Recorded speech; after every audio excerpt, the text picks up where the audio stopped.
What's up, and welcome to another edition of the Cover 2 Recap. I'm Edward Lewis, publisher of BruinSportsReport.com. He's Joey Kaufman, the UCLA beat writer for the OC Register. We're here today at Spalding Field, where UCLA wrapped up day number 10. And Joey, it really wasn't a day number 10 out here. Only about an hour-long practice, spider pads and gym shorts, no one-on-ones, no real full-speed 11-on-11s, a lot of three-quarter stuff. So not a whole lot of news and notes today, so we figured we'd kind of take time to reflect on spring camp so far. Saturday's practice is closed to the public and the media, so we won't be giving a whole lot of updates here for the next couple days. So we figured we'd take what we've seen through these first 10 days so far and give you kind of a recap of what's been going on this month. So we want to start with kind of observations that we've had this last couple weeks. Let's start with you. What was your first observation from these first 10 days of spring ball?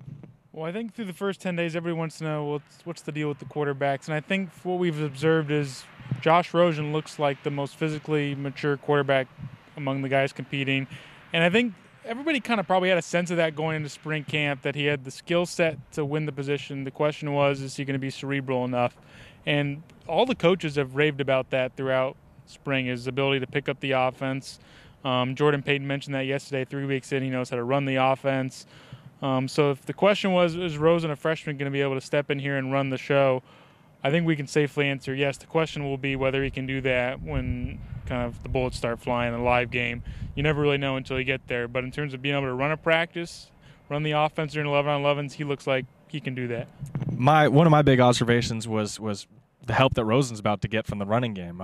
Paul Perkins and Nate Starks have looked about as legit as any running back I've seen here, and that includes Jonathan Franklin, who's rushed for almost 2,000 yards in his senior year here. So they're having a phenomenal spring, and it starts up front with the O-line, obviously. I mean, they're missing Scott Quisenberry and Caleb Benenoch, yet they're creating all these holes for Perkins and Starks to run through. Both of them, man, you tell, every day at practice, they at least have probably a 20 or 30-yard run. Today, even in 11-on-11s, basically walk through 11-on-11s, Paul Perkins even had a 40-yard run that would have been a touchdown. So the emergence of those two, and then the help Rosen's about to get when he inevitably becomes a starter has been a standout in spring. What was your? And they're deep at running back too. You have Roosevelt Davis, who is kind of a smaller scat back. Another guy, Stephen Manfro, isn't even practicing during 11-11s, but he's supposed to come back during the fall. So they're going to be, not only do you mention some of those guys having the skill set to break off some of those longer runs, but they're going to add guys in the fall, so they're going to be well stocked at that position. Another observation I have is people, I think a big question coming in is what was the defense going to look like under Tom Bradley, the new defensive coordinator for Penn State. And at Penn State, he primarily ran a 4-3, kind of a traditional front. But so the question was, will he change things around? And they haven't done anything too differently. And we've asked guys, well, is your role different? You line up differently, and most of them say no, it's similar stuff. The terminology has changed, but they're pretty much running a base 3-4, kind of trying out some different things. But the defense doesn't look drastically different. It looks, which kind of to me suggests that Tom Bradley must not be kind of too arrogant of a guy, if you will. If you're going to come in and not going to say it's my way or the highway, I'm going to do it the way I've always done it. He's pretty much said the change is going to be on me, so he's kind of trying to keep things keep things intact, keep some continuity, and kind of build off what they've already been doing.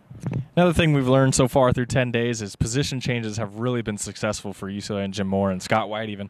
They moved Miles Jack to inside linebacker, and the guy has 10 tackles of practice at least. They moved Dwight Williams to safety, and he's had a heck of a spring so far there. He didn't look great at linebacker last year, got hurt, and they moved him to safety. He's having a good camp.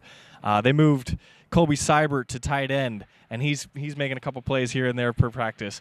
They moved Najee Torin to defensive end, and he's having a pretty much breakout spring in these last couple practices.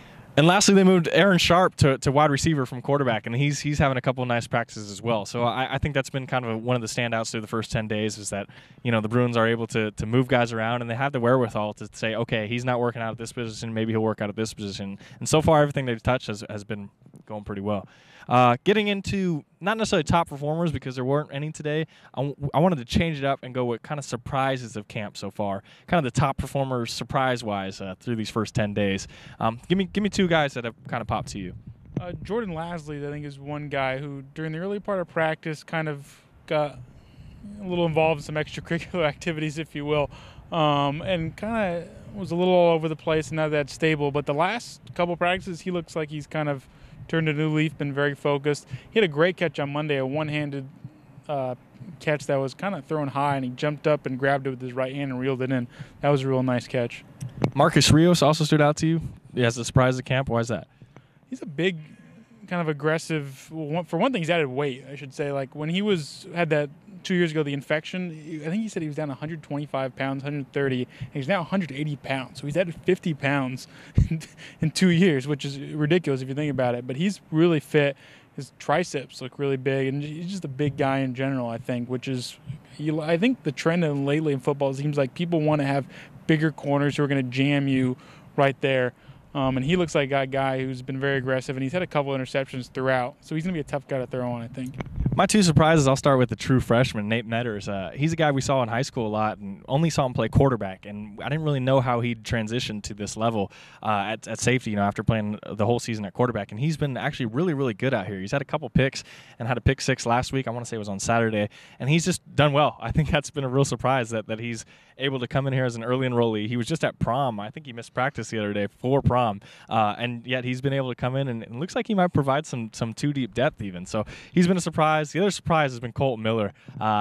As a redshirt freshman, we all thought he'd be kind of a project player. It would take him maybe a couple years before he kind of emerged. But he's starting to look like, man, you never want to put Mini and Colton Miller in the same sentence. But he's like almost a mini Connor McDermott out there, just able to pass protect really well, and he's able to move his feet really well and get great bend at a 6'9" guy. So he's kind of stood out. With Colton Miller, I think the assumption, at least it looks like the coaching staff, is it's Simon Goins' position to lose right now until Caleb Benedict gets back. But Colton Miller, I think in theory, should compete for that job. He's not as big as Goins, obviously, because, who is really? The dude's like 6'7".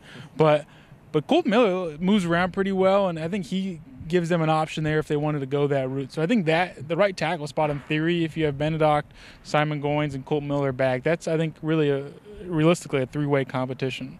That'll wrap up our coverage of Day 10. You can follow Joey's coverage of UCLA on Twitter at Joey R. Kaufman. You can follow me on Twitter at Edward_Lewis. Until the next time, thanks for tuning in to the Cover 2 Recap.